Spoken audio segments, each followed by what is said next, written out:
दोस्तों सुजलॉन एनर्जी की बात करें तो यहाँ पे बहुत बड़ी अपडेट निकल के आ रही है। सुजलॉन एनर्जी ने फिर से अपने एम्प्लॉयज़ को ईएसओपी स्कीम के तहत ₹5 में बोनस शेयर जारी किए।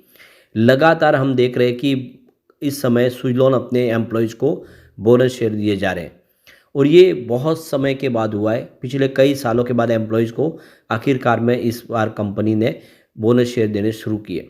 यानी एक आशा जगी है कि आने वाले समय में शेयर होल्डर को भी बोनस शेयर मिल सकते हैं या फिर डिविडेंड के रूप में प्रॉफिट मिल सकता है। अब यहाँ पे एक और बड़ी अपडेट निकल के आ रही है विंड एनर्जी सेक्टर को लेकर, जिसको हम इस वीडियो के माध्यम से डिस्कस करेंगे। लेटेस्ट रिपोर्ट निकल कर आई है, क्या अचीवमेंट रहा है उसको जानेंगे और कौन से स्टेट इसमें सबसे आगे है। सुजलॉन एनर्जी जो मार्केट लीडर है विंड एनर्जी सेक्टर की कंपनी, और अब रिदम एनर्जी के अधिग्रहण के बाद वो सोलर सेक्टर में भी तेज़ी से अपने कारोबार को आगे बढ़ाने की तैयारी कर सके। तो क्या आने वाले इसमें सुजलॉन कुछ कमाल करेगा, जानेंगे इस वीडियो के माध्यम से। लेकिन फ्रेंड्स उससे पहले अगर आप पहली बार हमारे चैनल पे आए तो चैनल को सब्सक्राइब कर दीजिए, एक बेल आइकॉन दबा दीजिए ताकि जब भी नया वीडियो बने पहला नोटिफिकेशन आपको मिले। वीडियो पसंद आए तो लाइक से ज़रूर कीजिए। चलो फ्रेंड्स वीडियो स्टार्ट करते हैं। मैं हूँ आपका दोस्त SB दवे और हमारे अपने चैनल ऑनलाइन कमाई में आपका बहुत बहुत स्वागत है। तो सबसे पहले सुजलॉन के कारोबार की बात कर ले तो फ्राइडे को स्टॉक के अंदर बिकवाली शुरू हुई। पिछले 4 ट्रेडिंग सेशन से लगातार तेज़ी बन रही थी। स्टॉक 54 से दौड़ना शुरू हुआ और फ्राइडे को 68 तक चला गया। यानी 4 ट्रेडिंग सेशन में स्टॉक ने ज़बरदस्त तेज़ी बताई। स्टॉक इतना ज़बरदस्त दौड़ा कि बड़े फंड हाउस ने प्रॉफिट बुकिंग कम करना शुरू कर दिया, क्योंकि शॉर्ट टर्म में ही अच्छा पैसा मिला था। ₹54 से 68 हो जाना, यानी आप देख सकते हो कि काफ़ी बड़ा, यानी करीब ₹14 का बड़ा जंप। ऐसे में प्रॉफिट बुकिंग तो लाजमी है, क्योंकि बड़े फंड हाउस बहुत भारी मात्रा में निवेश भी करते हैं। तो उनके जो प्रॉफिट बुकिंग की वजह से स्टॉक दबाव में आ गया। तो फ्राइडे को बाजार में तो तूफानी तेज़ी थी। सेंसेक्स में 2000 पॉइंट की, उसके बाद भी सेंसेक्स के तेज़ी के बाद सुजलॉन के शेयर में हमने कुछ गिरावट देखी है। 65.15 पर क्लोजिंग थी, जहाँ पे 0.47% यानी लगभग आधा % की गिरावट थी। तो ये देख लो कि जब बाजार गिरा तो तब ये स्टॉक लगातार दौड़ रहा था और जब बाजार दौड़ा तो ये स्टॉक नीचे आ गया। अब यहाँ पे जो बड़ी अपडेट निकल के आ रही है, तो यहाँ पे सुजलॉन एनर्जी ने एक्सचेंज को जानकारी दी है कि उन्होंने अपने एम्प्लॉयज़ को एम्प्लॉय स्टॉक ऑप्शन प्लान 2022 यानी ESOP 2022 के तहत उनको शेयर जारी किए। तो यहाँ पे करीब 6,64,000 इक्विटी शेयर जारी किए गए और इसकी जानकारी एक्सचेंज को दी गई है। तो देख सकते हो कि 22 नवंबर को रिजोल्यूशन पास किया गया है, जिसमें अप्रूवल दिया गया है 6,64,000 शेयर को, जो इक्विटी शेयर जारी किए जाएंगे अपने एम्प्लॉयज़ को, जिसकी फेस वैल्यू ₹2 है और ₹5 की वैल्यू के ऊपर इनको शेयर दिए जा रहे हैं, जिसमें प्रीमियम ₹3 का है। तो जो भी एम्प्लॉयज़ है, एलिजिबल एम्प्लॉयज़, उनको इस समय ₹5 में कंपनी इक्विटी शेयर जारी करने जा रहे हैं, जिसके इस समय प्राइस 68 के आसपास है, लेकिन उनको सिर्फ ₹5 में कंपनी बोनस के रूप में शेयर दे रही है। सारा का सारा जो फ़ायदा है एक तरह से उनको, ये उनका इनाम है, क्योंकि उन्होंने जो अपने टारगेट थे उसको अचीव किया है। ऐसे एलिजिबल एम्प्लॉयज़ को ये शेयर जारी किए जा रहे हैं ₹5 कीमत में। तो करीब 33,20,000 रुपीज़ के ये शेयर जो है ये एम्प्लॉयज़ को दिए जा रहे हैं।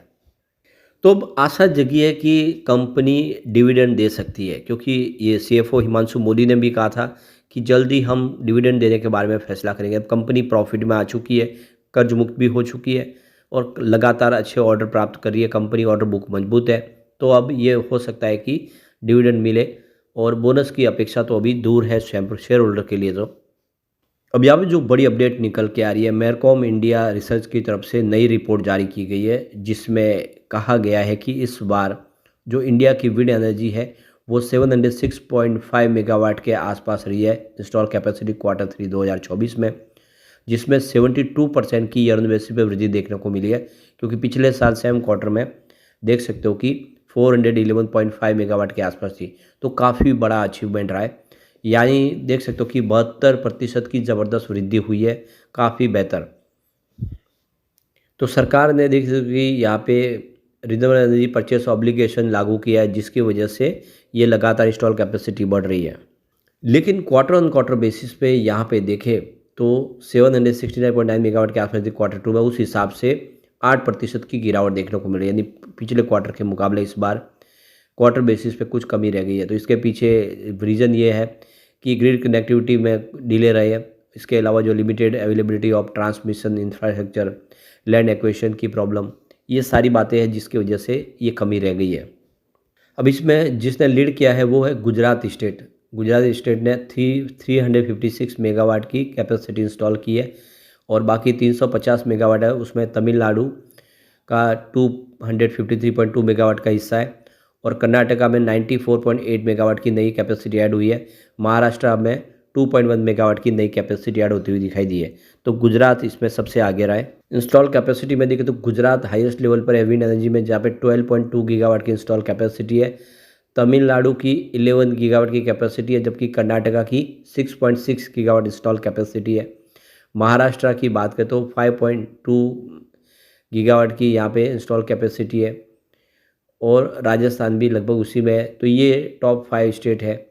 आंध्र प्रदेश और मध्य प्रदेश जिनकी इंस्टॉल कैपेसिटी देखें तो यहाँ पे आपको कम दिखाई देगी, जो करीब 4.1 गीगावाट और 2.8 गीगावाट के आसपास दिखाई देगी। अभी सितंबर 2024 में ही तमिलनाडु सरकार ने एक बड़ा फैसला किया है, रीपावरिंग और रिफर्बिशमेंट लाइफ एक्सटेंशन पॉलिसी लाई है, जिसके तहत जो पुरानी विंड टर्बाइन है जो आउट ऑफ डेटेड हो चुकी है, जो अभी काम नहीं कर रही है और जहाँ से बिजली बराबर पैदा नहीं हो पा रही है, उन सबको रिप्लेस करना है या फिर उसको रिपेयरिंग करना है।